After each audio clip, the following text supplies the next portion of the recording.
দুনিয়ার 70% সম্পদ মুসলমানদের কাছে।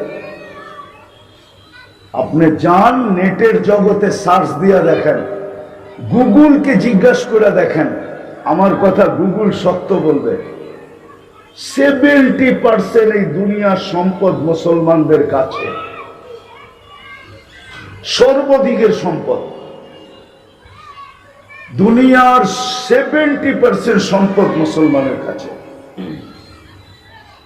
দুনিয়ার কোন বিজাতির ঘরে এত আলমারি নাই, পুরান কাপড় দিয়া ভরা।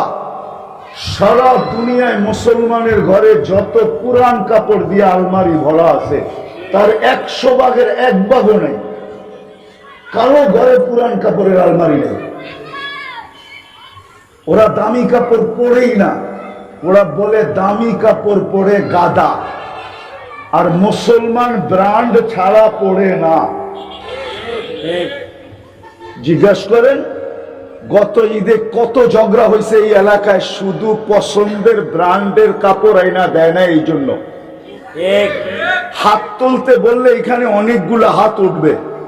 আমার বিশ্বাস স্ত্রীর সাথে ঝগড়া হয়েছে, শুধু পছন্দের ব্র্যান্ডের কাপড় আইনা দেয় না। এই জন্য মনে হয় ঈদও অনেকজনের মাটি হয়ে গেছে। ঈদও কি ঈদের দিনও একটু ভালো ব্যবহার করে নাই, ঠিক না? শ্যামাই দিছে, মনে হয় চাকর রে যেরম দেয় এরম দিছে। রাগ হয়ে গেলেন? সবচেয়ে বেশি সম্পদ মুসলমানের কাছে। দুনিয়ায় সবচেয়ে বেশি নির্যাতিত আজকে মুসলমান, নিষ্পেষিত মুসলমান, অবহেলিত মুসলমান, দীক্ষিত মুসলমান, ঘৃণিত মুসলমান, লাঞ্ছিত মুসলমান, বঞ্চিত মুসলমান, নিকৃষ্ট মুসলমান। কেন? সম্পদের তো অভাব নাই, সবচেয়ে বেশি সম্পদ মুসলমানের কাছে। আমি দুনিয়া ঘুরা বলতেছি, এমনি বলতেছি না। খালি 2-4 জনকে দেখা কপাল উপরে করেন না। অনেক সময় 2-4 জনকে দেখা কপাল উপরে করে। দুনিয়ার সবচেয়ে বড় ধনী বিল গেটস, ওইটা দেখা কপাল উপরে করে, ঠিক না? ধন যদি ওরে সুখ দিতে পারতো তো বুড়া বয়সে বিবির লোকে বিচ্ছেদ ঘটলো কেন? এই 6 মাস আগে তো ঘটলো বিচ্ছেদ, ঠিক না? কি এখন 2 জন 2 বাড়িতে ঘুমায়, ঠিক না? আগে ঘুমাইতো এক কামরায়, 2 জনে 2 দিকে মুখ কইরা, এখন 2 জনে 2 বাড়িতেই ঘুমায়। বিচ্ছেদ হলো কেন? বুঝান আমাকে। দুনিয়ার সবচেয়ে বেশি ধনী মুসলমান, 70% সম্পদ মুসলমানের কাছে। দুনিয়ার সবচেয়ে বড় টাকা মুসলমানের কাছে। কুয়েতের টাকা সবচেয়ে বড়, বাহরাইনের টাকা সবচেয়ে বড়, ওমানের টাকা সবচেয়ে বড়, ব্রুনাইয়ের টাকা সবচেয়ে বড়। এর চেয়ে বড় টাকা দুনিয়াতে নাই। না ডলার, না পাউন্ড, না ইউরো, না সিউরো। 1 টাকায় 2 টাকা পাওয়া যায় না। কুয়েতের 1 টাকা দিলে আমেরিকার 5 টাকা পাওয়া যায়, $5 পাওয়া যায়, $5। বুঝে আসছে কেন এই দুরবস্থা? শুধু 2 কারণে।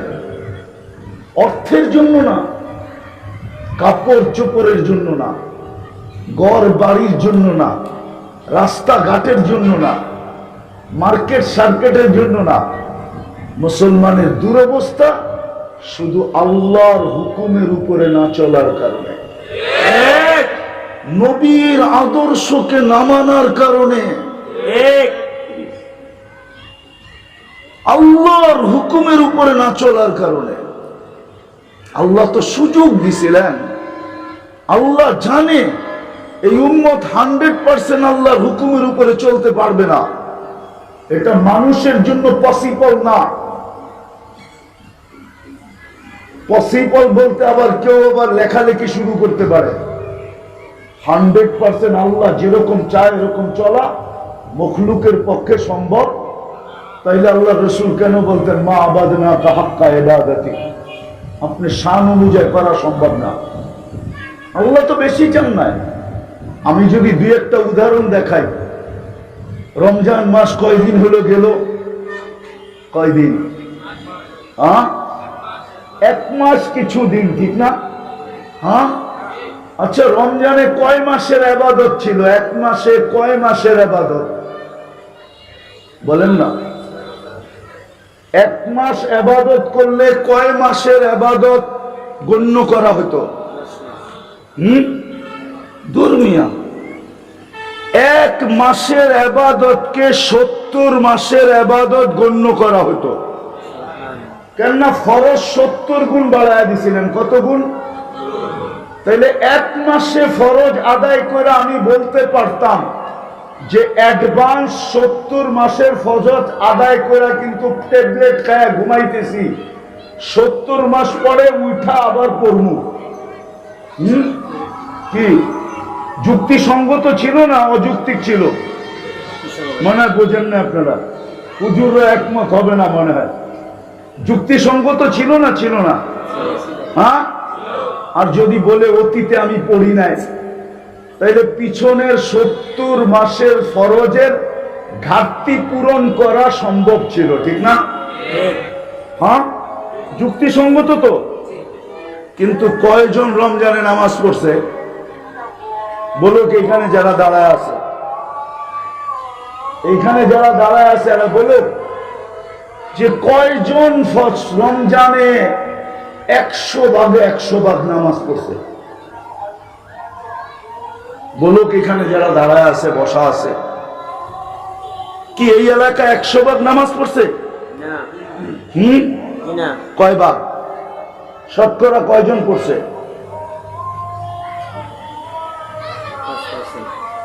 আচ্ছা, মাইনা নিলাম 30% পড়ছে, ঠিক না? মাইনা নিলাম, ঠিক না? মানতে অসুবিধা কি? 70% পড়ে নাই। তা আপনি ভালো থাকতে চান কি করে? আপনি ভাবছেন ভালো থাকবেন? কেমনে থাকবেন ভালো বলেন? কেমনে থাকবেন ভালো আমাকে বলেন? 70 ভাগ তো পড়ে নাই। বলবেন যে 30 ভাগ পড়ছে ওরাও তো ভালো নাই। আগেই বলছি আমি, এটা উম্মত, এটা জাতি, মুসলমান জাতি, এটা উম্মতে মুহাম্মাদি। এই দুনিয়ায় ভুগবে সবাই সমানভাবে, এটাই সিদ্ধান্ত। হ্যাঁ, ওই দুনিয়ায় পৃথক হয়ে যাবে 30%, 70% ধরা খাওয়া যাবে।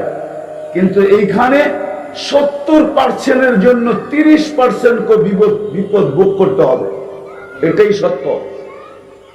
আমি তো বলি গরম, এটা কম দিছেন, আগুন ফলানোর দরকার ছিল, আগুন। আর লেখা দেওয়া দরকার ছিল চিঠিতে, আগুনের সাথে চিঠি আসা দরকার ছিল যে রমজান মাসে অ্যাডভান্স 70 মাসের ইবাদত করে রাখার সুযোগ ছিল, কিন্তু তোমরা 30% করছো, 70% করো নাই। অতীতের 70 মাসের ফরজের ঘাটতি পূরণ করার সুযোগ দিছিলাম আমি, কিন্তু তোমরা কর্ণপাত করো না। আমি আগুন দিব না তো দিব কি? এই চিঠি লেখা দেওয়া দরকার ছিল। গরম আর এই দুর্দশা এর চেয়ে বেশি কিছু অপেক্ষা করতেছে। বিদায় শেষ জায়গায় চলে আসছি। আসেন আমার কথা বোঝেন। আমি আপনাদের পায়ে হাত দিয়া বলতেছি, আপনি মুসলমানের ঘরে জন্ম নিয়েছেন, উম্মতে মুহাম্মদী হিসাবে নির্বাচিত হয়েছেন, মুসলমানের ঘরে অস্তিত্ব দিছে আল্লাহ, উম্মতে মুহাম্মদী হিসাবে নির্বাচিত করছে। 2 জিনিস ছাড়া আপনার জন্য কোনো গতি নাই। যেমন আমি উদাহরণ দিয়ে বুঝাইলাম, কিছু মানুষ যদি পছন্দ করে ফেলে তখন আর কোনো গতি থাকে না, আর কোনো গতি থাকে না, আর কোনো গতি থাকে না, আর কোনো গতি থাকে না। আমি ইঙ্গিত দিয়ে বুঝাইতেছি, কেউ যদি আইসা বলল এটা আমার লাগবো, রাইখা দে, আমি লোক পাঠাইতেছি, আপনার ভিতরটা ফাইটা যাবে, হয়তো চেহারাটা মলিন হবে, হয়তো আপনি কর্মচারীকে বলবেন কোনো গতি নাই। এটা দিয়া যদি খুশি থাকে নিয়া তাইলে তো ভালো, আর যদি খুশি দিলে না দিলাম তাইলে বড় একটা লিস্টি আইতে পারে আমার কাছে, ওই সময় বড় লিস্টিটা দিতে হবে। মনে হয় বোঝেন না? হ্যাঁ, তাহলে দুনিয়ার কেউ পছন্দ করলে যদি গতি না থাকে, আপনাকে মুসলমানের ঘরে কে পছন্দ করছে? আল্লাহ। 99 পদের মালিক আল্লাহ। উম্মতে মুহাম্মদী হিসেবে কে পছন্দ করছে? আল্লাহ। আপনি আজকের লাভ দেখতেছেন, কালকের লাভ দেখতেছেন না। চলেন কালকের লাভ শুনে দিই আপনাকে। ওই দিন বুঝবেন, যেই দিন কাগজের মুসলমানকে আল্লাহ বাহির করবে জাহান্নাম থেকে। কাগজের মুসলমান বুঝেন? আমাদের সমাজে কিছু লোক আছে, না আচরণে, না কথাবার্তায়, না চলাফেরা, না উঠা বসা, কোনো কিছুতে সে নিজেকে মুসলমান স্বীকার করে না। কিন্তু কোথাও যদি সরকারি কাগজে ধর্ম লিখতে হয়, তাহলে সে চুপে লেখা দিয়ে আসে আই এম মুসলিম। ওকে যেদিন দুজক থেকে আল্লাহ বাহির করবে, ওকে যেদিন, ওই দিন সারা দুনিয়ার কাফের চিৎকার দিবে, ইয়াউমা ইয়াউদ্দুল্লাযীনা কাফারু লাউ কানু মুসলিমিন। ওই দিন কাফের জগৎ চিৎকার দিবে, আমরা যদি এরকম কাগজের মুসলমান হইতাম, তাইলে তো আজকে আমাদেরও বাহির হওয়ার সুযোগ হতো। কেননা অনলাইনের যুগ। আপনি চুপে লেখা আসলে কি হবে? কাফের জগৎ অনলাইনে চেনা ফেলতে আপনি মুসলমান। দুজকে যখন দেখা হবে, তো ওরা চিৎকার দিয়া বলবে, কিরে তুই না অনলাইনে লেখা আসলি মুসলমান, তো তুই আমাদের সাথে কেন? তোর তো জান্নাতে যাওয়ার কথা, তুই আমাদের সাথে কেন? একটু টিটকারি করতে দেরি, আল্লাহর রহমতে জোশ আসতে দেরি হবে না। আল্লাহ বলবে, জিবরিল এদেরকে বাহির করো। যখন বাহির করবে, তো সারা দুনিয়ার কাফের চিৎকার দিবে, ইয়াউমা ইয়াউদ্দুল্লাযীনা কাফারু লাউ কানু মুসলিমিন। হয় আমরা যদি ওদের মতো অনলাইন মুসলিম হইতাম, তাইলে আজকে আমাদের বাহির হওয়ার সুযোগ হতো। ওই দিন বুঝে আসবে। বিদায় পায়ে হাত দিয়া বলতেছি, দুই জিনিস ছাড়া আপনার চলবে না। একটা হলো আল্লাহর হুকুম, দ্বিতীয় হলো নবীর আদর্শ। আমি শেষ কথা বলতেছি, হুকুমের ভিতরে যদি একটাও করতে পারেন, তাইলে মনে হয় পার হয়ে যাওয়া যাবে একটা। আজকে যদি মুসলমান 100 ভাগে 100 ভাগ, নারী হোক আর পুরুষ হোক, কি করেন আর না করেন আমার এটা বিষয় না, যদি একজন অঙ্গীকার করলো যে আজকের থেকে আমি নামাজ কোনো দিন ছাড়বো না না না না না, পারবেন? ওয়াদা? পাক্কা? হ্যাঁ। যদি এতটুক আজকে মুসলমান কইরা দেখাইতে পারে নামাজ, আমি আপনাদেরকে লেখা দিতে পারি কসম খায়া, আজকে যদি 100% মুসলমান 5 ওয়াক্ত নামাজ পড়ে আল্লাহকে দেখাইতে পারে, তাহলে কালকে সকালে সূর্যের রং ভিন্ন হবে, দুনিয়ার পটভূমিয়ে রাত পরিবর্তন হবে, মুসলমানদের বিজয়ের পালা শুরু হবে। আমি ওলামাদেরকে বলতেছি, আপনাদেরকে না, ইচ্ছা করলে আমার থেকে নাম্বার নিতে পারে। 89-তে সর্বপ্রথম আমি বিদেশ সফর করছি, দুবাই আর সৌদি আরব আমার সফর চলতেছিল, তাবলিগি সফর। ওই সময় আমার সাথে পরিচিত, আজও পরিচয় আছে, ফিলিস্তিনের এক আলেম, বড় বিজ্ঞ আলেম, অনেক কিতাব লেখছেন সে। তার নাম হলো ইয়াসের শাবান। সে থাকে লুদে, যেখানে ঈসা আলাইহিস সালাম দাজ্জালকে কতল করবে। তো সে 89-তে আমাকে বলতেছিল, সফরকালীন প্রথম পরিচয়, যে আমার প্রতিবেশী এক ইহুদি আলেম আমাকে জিজ্ঞাসা করছে যে তোমাদের জুমায় আর ফজরে মুসল্লি কিরকম হয়। তা আমি তর্কে না জড়ায় আমি তাকে বলে দিছি যে জুমার তুলনায় ফজরে আমাদের কোনো মুসল্লি হয় না। সত্য তো? হয় না জুমার তুলনায় না। তো সে বলছে তাইলে আমরা নিরাপদ। তো আমি তাকে জিজ্ঞাসা করছি এটার অর্থ কি? বলছে আমাদের কিতাবে লেখা আছে যেই দিন মুসলমানদের জুমার জামাত আর ফজরের জামাত সমান হবে, ওই দিন থেকে মুসলমানদের বিজয়ের পালা শুরু হবে। এর আগে যতই চিৎকার দেব, বিজয়ের পালা শুরু হবে না না না না না। আমরা যদিও আমাদের কোরআনের কথা না মানি, ওরা কিন্তু ওদের কিতাবের কথা অক্ষরে অক্ষরে মানে। ওরা এটা বিশ্বাস করে, কিন্তু আমরা বিশ্বাস করি না।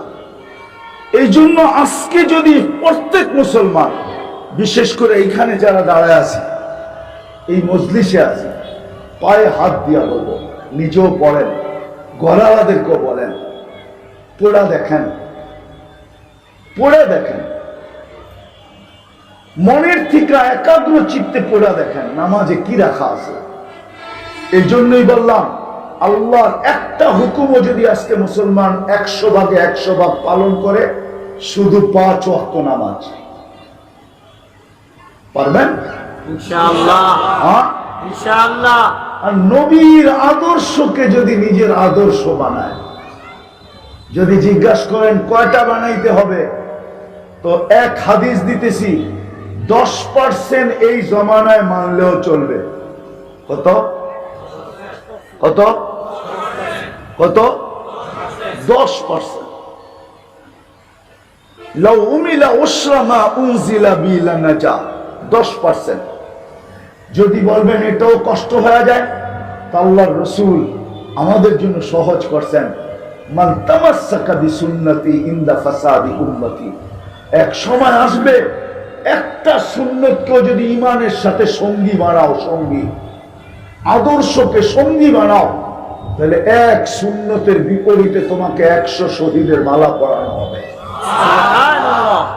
বিদায় আমার পর্যালোচনায় আল্লাহর রসুলের আদর্শের ভিতর থেকে সবচেয়ে বড় আদর্শ যেটা, একটা আদর্শ সবচেয়ে বড়, যেটা দুনিয়াতে আসার সাথে সাথে সেজদার মাধ্যমে আমাদেরকে মেসেজ দিছেন, আর যাওয়ার সময় যেদিন চলে যেতেছিলেন ওই সময় মুখে চিৎকার ছিল আসসালাহ আসসালাহ, আর যেটা নিজে সব সময় বলতেন, আরিহনি ইয়া বেলাল, বেলাল আমার চোখে শীতলতা কর, চোখে শীতল করো, আমার দিলকে শীতল করো। ওই সুন্নতার আদর্শ হলো 5 ওয়াক্ত নামাজ। তাইলে 1 তীর 2 বোঝেন না মনে হয়, 1 তীর 2 শিকার। গুরমিয়া প্রবাদ বাক্য জানেন না, 1 তীর 2 শিকার। আল্লাহর হুকুমও পুরা হইল, নবীর আদর্শ পুরা হইল। তীর কয়টা? একটা। কি নামাজ। নামাজ। কি নামাজ পড়বেন ইনশাআল্লাহ। ওয়াদা? ওয়াদা। পাক্কা? পাক্কা যে কোনো অবস্থায় আর ছাড়বো না। ইনশাআল্লাহ। ইনশাআল্লাহ। আল্লাহ কবুল করো, আমিন। নামান। আর একটা কথাই শেষ, দ্বিতীয় আরেকটা জিনিস, যদি আমার সম্পর্ক হক্কানি আলেম ওলামা আল্লাহ ওয়ালাদের সাথে হয়, তাইলে এর চেয়ে বড় কোনো সৌভাগ্য আর হবে না। কার সাথে? হক্কানি আলেম ওলামা আল্লাহ ওয়ালাদের সাথে যদি আমার কি হয়? সম্পর্ক হয়। কি হয়? সম্পর্ক। এর চেয়ে বড় সৌভাগ্য কিছু হবে না। করবেন এদের সাথে সম্পর্ক? শুধু সৌভাগ্য শব্দটা লেখা রাখেন, ইনশাআল্লাহ একদিন আপনি সচক্ষে সৌভাগ্যটা দেখবেন। এটা খোলার সময় নাই, নাইলে খোলা দিতাম লম্বা হয়ে যাবে। যে সৌভাগ্যটা কি, শুধু সৌভাগ্য শব্দটা লেখা রাখেন, যে আপনার কতটুকু সৌভাগ্য হবে এদের সাথে সম্পর্ক রাখার কারণে। শুধু সম্পর্ক রাখেন। আরেকটা কথা মনে রাখেন, স্রোত চলুক তাতে কিছু আসে যায় না, কিন্তু আপনি বাইসা যান না, কখনো হক্কানি আলেম ওলামাদের উপরে কি আঙ্গুল উঠায়েন না। কি উঠায়েন না? আঙ্গুল। কেউ উঠাক, কিন্তু আমি উঠাবো না।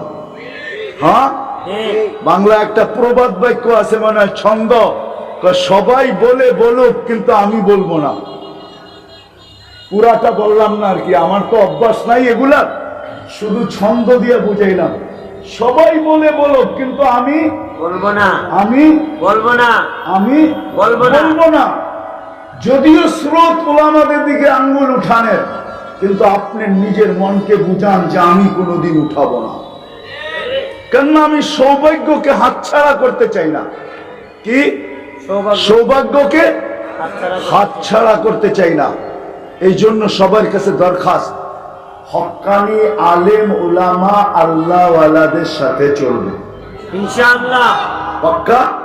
পাক্কা। ছেলেরা আপনাদের কাছে গেছে, যদিও আমি বলি নাই, যতটুকু পারেন মাদ্রাসাকে সহযোগিতা করেন, যতটুকু সাধ্য হয়। 1 টাকা পারলে 1 টাকা দেন। টাকা একটা এটার জন্য ছোট না, হতে পারে 1 টাকা দিয়েও আপনি জান্নাতে যেতে পারেন। এই উম্মত 1 নেকি দিয়া জান্নাতে যাবে, 1 নেকি দিয়া। হ্যাঁ, এই উম্মত নেকি ছাড়াও জান্নাতে যাবে। কি ছাড়া? নেকি ছাড়া। নেকি ছাড়া। ছাড়াও জান্নাতে যাবে। হ্যাঁ, যার ভাগ্য খুলা দিছে আল্লাহ ও যাবে, সবাই না। কারো কারো ভাগ্য খুলা দিবে আল্লাহ, যে নেকি ছাড়াও কি জান্নাতে যাবে। জান্নাতে যাবে। যাবে। বিশ্বাস হয় না আপনার? জি হ্যাঁ, হয়। নইলে এই হাদিস কেন আসলো? ওয়াজাবা লাহুন নার। হাফেজ 10 জনকে নিয়ে যাবে, এরকম 10 জনকে যাদের উপরে জাহান্নাম অবধারিত। নেকি থাকলে কি জাহান্নাম অবধারিত হয় নাকি? না। এরকম 10 জনকে হাফেজ জান্নাতে নিয়ে যাবে। উলামারা নিয়ে যাবে এক এক জনে 400 জন। কত? 400 জন। কত? 400 জন।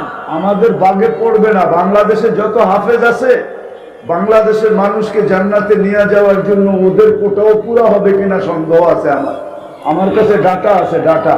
আল্লাহু আকবার। আলেমদের দরকার হবে না, আলেমরা তো ডাইনে বামের থেকে নিবে কোটা পুরানের জন্য। বাংলাদেশের মানুষ বাগে পাবে না, আলেমরা মনে হয়। হাফেজরাই কোটা পুরা করে ফেলবে। আল্লাহু আকবার। হ্যাঁ, আমার কাছে ডাটা আছে, মুজিবরা মানতে চায় না। খালি আমার কাছে হাফেজদের ডাটা আছে। বাংলাদেশে কয় লক্ষ হাফেজ, আর বাংলাদেশের মানুষ কয়টা? 10 জন করে নিলে হাফেজদের কোটাই পুরা হবে না। আলেমদের কোটা কোত্থেকে পুরা করবে বাংলাদেশে? ওরা ডাইনে বামেরতে নিয়ে পুরা করবে। হুজুর ইসলামের বাকি উম্মতকে দিয়ে পুরা করবে ওরা। হ্যাঁ, আর যদি কিছু শর্ট পড়া যায় তাহলে তো আলেমরা আছেই, চিন্তা করেন কেন? এক একজনে 400 জনকে নিয়ে যাবে ইনশাআল্লাহ। বুঝে আসলো? নামাজ ছাড়বো না পড়বো? করবো। হ্যাঁ, করবো। নবীর আদর্শ শিখবো? জি হ্যাঁ, শিখবো। না নেটে দেখা চুল কাটবো? না। হ্যাঁ, না। পায়ে হাত দিয়া বলি, সময় গড়ায় গেছে অনেক। এখনো যদি আমাদের হুঁশ না আসলো, তাইলে কিন্তু স্টিম রুলার আল্লাহর পক্ষ থেকে আসবে। ওই দিন সইতে পারবো না, ওই দিন চিৎকার দিব শুধু। এখনো তো মুসলমান চিৎকার দেওয়া শুরু করে নাই, অচিরেই মনে হয় চিৎকার দিবে, মাতা নাসরুল্লাহ, আল্লাহ সাহায্য কবে আসবে, কবে আসবে, খালি চিৎকার দিবে, চিৎকার। এখন তো বিক্ষিপ্ত দেখতেছি, কয়েকদিন পরে হইতে পারে আল্লাহ না করুক না করুক, বদদোয়া দিতেছি না। এই জন্য হুশে এখনো আসার সুযোগ আছে।